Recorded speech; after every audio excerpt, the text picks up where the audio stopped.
If we was to fight right now on the streets, I'll break your fucking neck.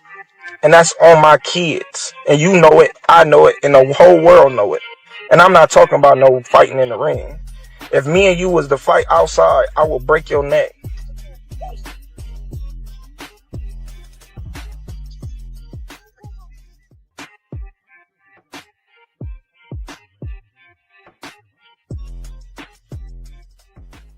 The moment exploded in real time when Terence Crawford locked eyes with Gervonta "Tank" Davis and spoke without any filter, turning what should have been routine promotion into something deeply personal, with words that carried real menace and stunned everyone watching, making it clear this was not hype but genuine hostility boiling to the surface, a rivalry that had been quietly building for years as Tank Davis, the dominant lightweight champion, repeatedly claimed he could run through anyone, and even knock out Crawford, dismissing him with arrogant confidence and sketching his defeat long before they ever stood face to face, while Crawford stayed calm, calculated and cold, reminding the world that Tank had never faced the level of elite competition he had, letting his quiet confidence speak louder than Tank's loud taunts, which only made the tension grow stronger. And when Tank finally admitted that he simply didn't like Crawford as a person, accusing him of acting tough while hiding behind security, it confirmed this wasn't just boxing trash talk anymore but real resentment and personal animosity,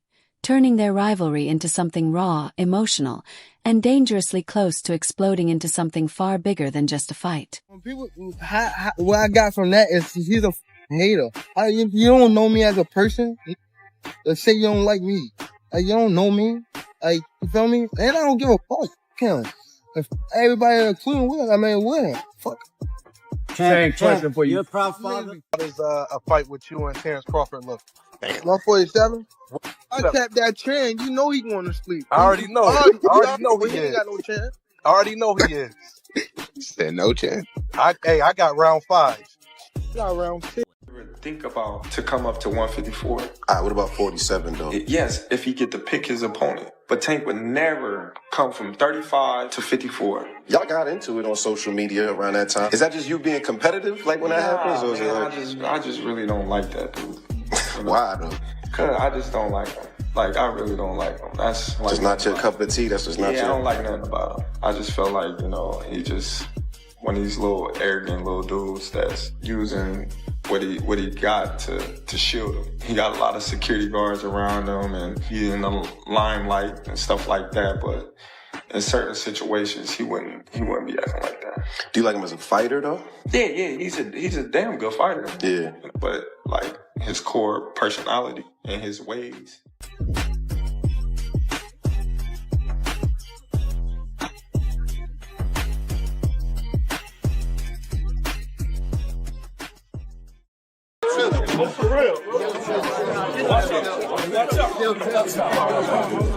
The turning point arrived during a high-profile boxing panel when a routine pound-for-pound rankings discussion suddenly detonated the moment Terence Crawford heard Gervonta "Tank" Davis's name, instantly snapping the tension in the room as Tank tried to assert himself, and Crawford fired back with cold, razor-sharp confidence, each word cutting deeper than the last until the verbal sparring spiraled out of control and turned physical when Crawford shoved Tank in front of rolling cameras, forcing security to rush in and separate them as stunned viewers watched one of the most electrifying moments in modern boxing unfold live on television.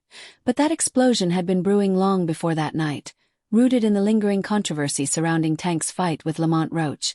About Tank insisted he won convincingly while much of the boxing world saw something very different. A shaky performance filled with missed opportunities, questionable moments, and a growing sense that the dominance Tank claimed was no longer matching what people were seeing in the ring, especially in the pivotal 9th round when Roach caught Tank clean with a sharp combination that sent his glove clearly touching the canvas in what should have been ruled a knockdown, a moment that left the arena roaring in disbelief as the referee shockingly allowed the fight to continue, prompting Tank to later give the bizarre excuse that grease from his hair treatment had gotten into his eyes and caused him to slip, an explanation that only deepened the criticism because Roach had been visibly sharper, landing cleaner shots and outworking Tank as the fight wore on.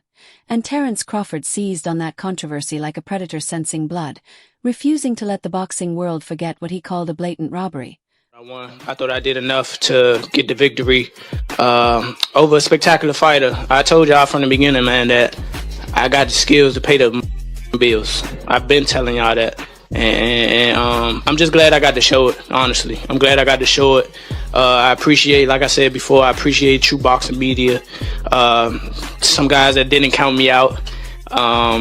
So that's just how I feel, man. I think I won. And, I can't wait to do it again. I can't wait to dance again. The knee midway through this fight. It was not ruled a knockdown. What happened? I just got my hair done 2 days ago and she put grease in my shit, so the shit was like, like when you sweating and things like that and the grease come in my face, it burnt my eyes type shit. Damn, why y'all booing like I'm saying bullshit? Like, this is real facts. Come on, man. Look at my hair. I just got my shit done. But it's all cool, man. You know how I get. They love you and then they hate you. Turn around there and love you again. You know what I mean?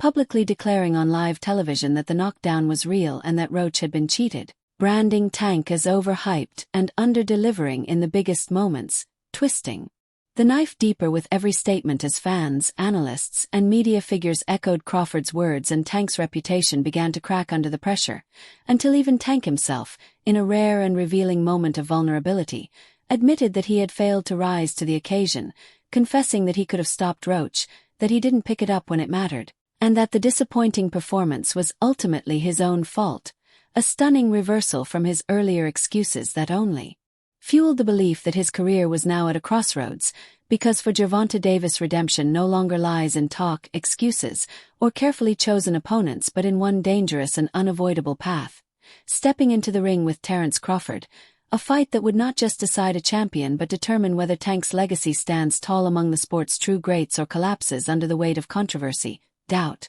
and unfinished business, making this looming showdown not just about a belt, but about pride, validation, and the future of his name in boxing history.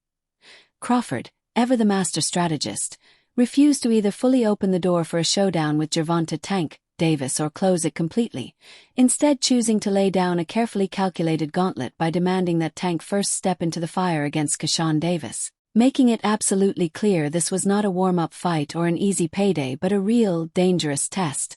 I could have stopped him. It's me. Definitely my fault. It's all right. You know what I mean? You live and you learn. I definitely could have. That was on me too. That was on me for sure. Cause I ain't pick it up when I supposed to pick it up.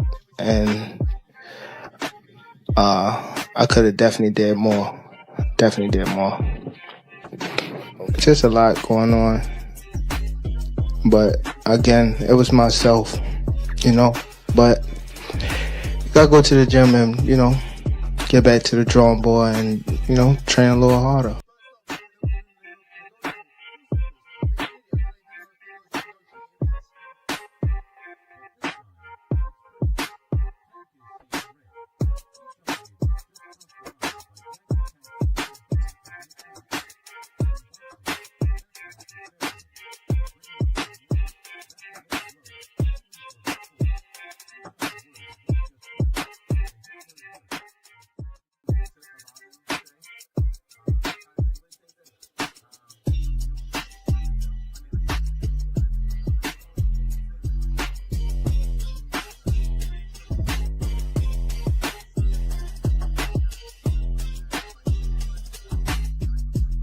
New guy, he's 140 pounds. He's not bad.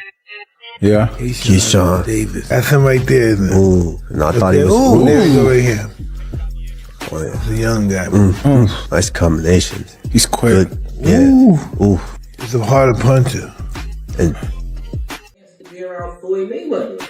He be calling me now, he be texting me now. His whole last camp, I was in Floyd's gym. He closing down the gym for me. I'm working pads with him. He working pads with me and my brother Kelvin. Me and Kelvin sparring in front of Floyd. Like, he coaching us. Like now it's like, damn, Shakur, Terrence, and Floyd now. So, man, I honestly think that's God. Like, if you really look at it, what professional fighters out here just have a strong circle as strong as like ours. Like you got the best prospect, you got Shakur, then you got Terrence Crawford, and then outside of our circle, we got Floyd Mayweather also tapping in with us. You know what I mean? Like our circle is really crazy. It's really crazy, and it shows to where when we fight, it's always our opponents. It's like it's never a close fight, even with Terrence. It's never openly warning that Keyshawn was a legitimate threat, a skilled and battle-ready fighter with the ability to expose flaws in anyone who took him lightly, and by setting this obstacle in Tank's path, Crawford was doing far more than stalling. He was probing Tank's courage, measuring his readiness, and raising the emotional and competitive stakes of their eventual collision, because Keyshawn Davis is far from an ordinary challenger. He is a Mayweather-backed prodigy molded inside Floyd Mayweather's elite gym, with Floyd himself deeply involved in his preparation, even shutting down the gym to oversee Keyshawn's sessions, surrounding him with an inner circle that includes some of the sharpest minds in boxing, including Crawford, turning Keyshawn into a carefully positioned gatekeeper whose job is to expose Tank's weaknesses before he ever gets near Crawford, and hovering above this entire chessboard is Floyd Mayweather himself, the ultimate wild card whose influence quietly controls the flow of power on both sides of this rivalry.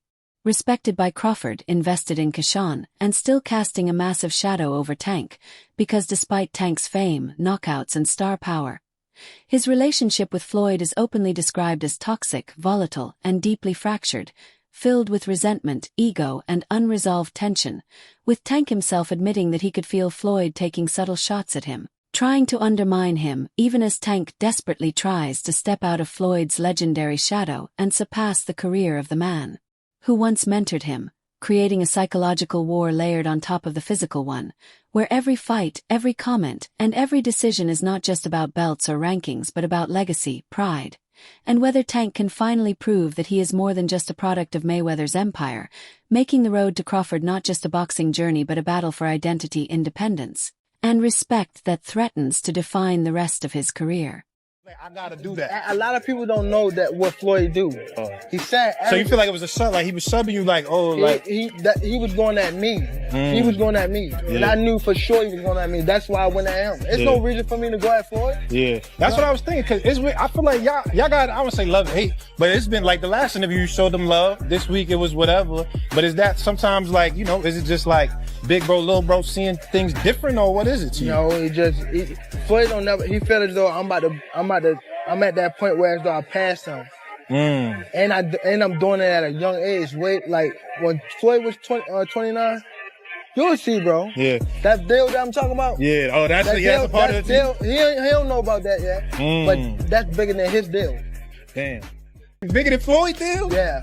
Tank no cap, nigga. That's a lot of bread. It's not good it's good for them to do it and become their own boss. And then if another guy does it, it's not good for the sport. He's disloyal. And what's wrong with Tank saying he want to be his own boss? And honestly, I've been there. The relationship between them two is very toxic. It's a toxic relationship. It's up and down and up and down. And I'm not going to elaborate to everything that I know, but it's a very toxic relationship. And that's why when I tweet stuff, I don't tweet often, but when I tweet, I may fire off 50 tweets in the day. And that's why when I tweeted certain things about the relationship, Tank retweeted it because he knows. Like, I'm not just going to say what it is. It's a very toxic relationship. It's back and forth. And I think it will serve him best to go. There was some kind of crazy trash talk with Gervonta and Terrence Crawford recently. And one of the things that I've always kind of noticed is most of the time, one of the things that's kind of off limits is families. Like you usually don't, you know. I know where you're going with this. Yeah. And so I wanted to kind of understand what your thoughts was about like some of those comments that was made. I think it was about Terrence's wife. What, like in your mind, where, because obviously, like, you know, you've been in this sport. I think Terrence Crawford right now in the sport of boxing is the pound for pound best fighter in the sport of boxing right now. it's good to see him in this position, in the position that he's in. I think he has a beautiful family. I think he has a beautiful wife, a beautiful queen, a black queen. And there's nothing better than a black woman in this world. That's just my opinion. We all entitled to our Turkey, you need to put a small ring, the smaller ring in the... The only, hey Matt. Yeah. The only running that I'm gonna be doing is running upside his head, and I can assure you that. Facts. And he got a big head too. The reach over him. He might got the size, the power. I got the better skills, boxing skills. Would it be more of a cat and mouse? The reality is Canelo does put people out, from Kirkland to Amir Khan to just... Don't obviously, I'm just saying, man. No, but he's not. Kovalev was older. He does. Billy Joe. Don't get me wrong. He does have a lot of power, but all those guys that you named is not as skillful as me. I'm sorry. No disrespect to none of those fighters. The skill level is not there. So how do you see a fight with Canelo? It's a tough fight. Canelo is a great fighter. Like, I always had respect for Canelo, but I just believe in my skills. The fact that people doubt me, it just fueled me even more. Try to get the fight even more. And I'm watching him, I'm like, man, I can beat this dude. I've been fighting people bigger than me all my life, and I always came out on top. You gonna get hit. It's a fight. He gonna get hit too. Even by boxing's brutal standards, the toxicity between Gervonta "Tank" Davis and Floyd Mayweather reached a point of no return when Tank crossed the ultimate line by dragging Terence Crawford's family into their public feud, a move so personal and disrespectful that it forced Floyd to choose sides. And he did so loudly and without hesitation by publicly backing Crawford, praising him as the best fighter in boxing right now while also honoring his beautiful family and wife, calling her a queen. A moment that felt like a devastating public rejection of his former protege, and a clear signal that Tank had finally burned the last bridge between himself and the man who once built him. Yet while this war of words and loyalty played out in the background, Crawford himself never lost focus, because his eyes were fixed on something far bigger than Tank. A legacy-defining showdown with Canelo Alvarez that he views as the ultimate challenge of his career.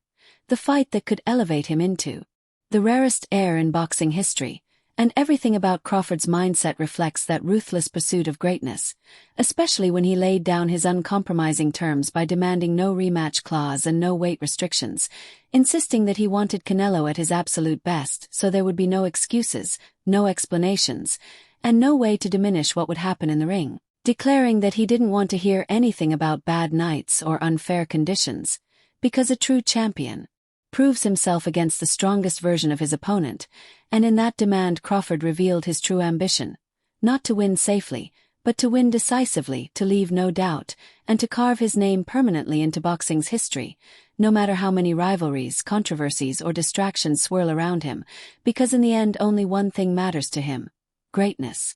The tension between Terence Crawford and Canelo Alvarez continues to rise in a way that feels far more dangerous than loud trash talk, standing in sharp contrast to the chaotic theatrics that surround Tank Davis, because when Crawford and Canelo share a stage, the air grows heavy with quiet intensity, filled not with shouting but with icy stares, clipped words, and subtle psychological warfare, as Canelo radiates composed, battle-tested confidence while Crawford answers with calm, surgical calculation, creating an atmosphere so tightly balanced that it feels as if one wrong comment could trigger an explosion. Yet, despite Canelo's fearsome reputation as one of the most powerful and accomplished fighters of his generation, Crawford's belief in himself remains absolute, as he openly claims advantages in speed, reach, size, timing, and overall boxing skill, acknowledging Canelo's power but dismissing the skill level of many of his previous opponents, explaining that the men Canelo has beaten were not on the same technical level as him, a conviction rooted not in arrogance but in years of facing larger fighters and consistently finding a way to outthink, outmaneuver, and outfight them. And even the fact that so many people still doubt him against a powerhouse like Canelo only fuels his hunger more, driving him to train harder and sharpen his focus, because his entire career has been built on proving skeptics wrong, reminding everyone that he has spent his life fighting men bigger and stronger than him and always coming out on top, making this matchup far more than just another super fight. As for Crawford, it represents the ultimate test of his greatness, the moment that will either elevate him into the highest tier of boxing history or deny him that place forever. And while Tank Davis continues to be consumed by public feuds, controversies, and distractions, Crawford remains locked in on discipline, preparation, and strategy, seeing everything else as noise that cannot be allowed to interfere with his mission. Because his path is clear and uncompromising. Defeat Canelo Alvarez. Become a 3-time undisputed champion, and permanently carve his name into the sport's legacy through sheer focus, brilliance, and unbreakable will. The boxing world now stands at a dramatic crossroads where two of its brightest stars are moving along sharply different paths that seem destined to collide, with Gervonta Tank Davis bruised by controversy and driven by an urgent need for redemption as he struggles to confront the doubts, criticism, and fractured relationships that now surround him, while Terence "Bud" Crawford charts a far more deliberate course toward history, locking his sights on a legacy-defining conquest of Canelo Alvarez that could permanently reshape pound-for-pound rankings and elevate him into mythical territory. And as these parallel journeys unfold, the question is no longer simply what comes next, but what will happen when these two forces finally crash into each other. Because the tension between Crawford and Tank, once brushed off as empty trash talk, has grown into a full-blown collision course that fans, media, and the entire boxing world can no longer ignore. Whether Tank must first survive the dangerous test of Keyshawn Davis or navigate the toxic, emotionally charged shadow of Floyd Mayweather that still looms over his career, the presence of Crawford hangs over every move he makes, while Crawford himself continues to raise his own stock by chasing greatness against Canelo, widening the gap between where they are and where they are trying to go, turning this into far more than just another fight, but a clash of two generations, two philosophies, and two completely different approaches to boxing, all converging toward one explosive moment that promises drama, legacy, and a showdown too massive and too personal to ever be avoided.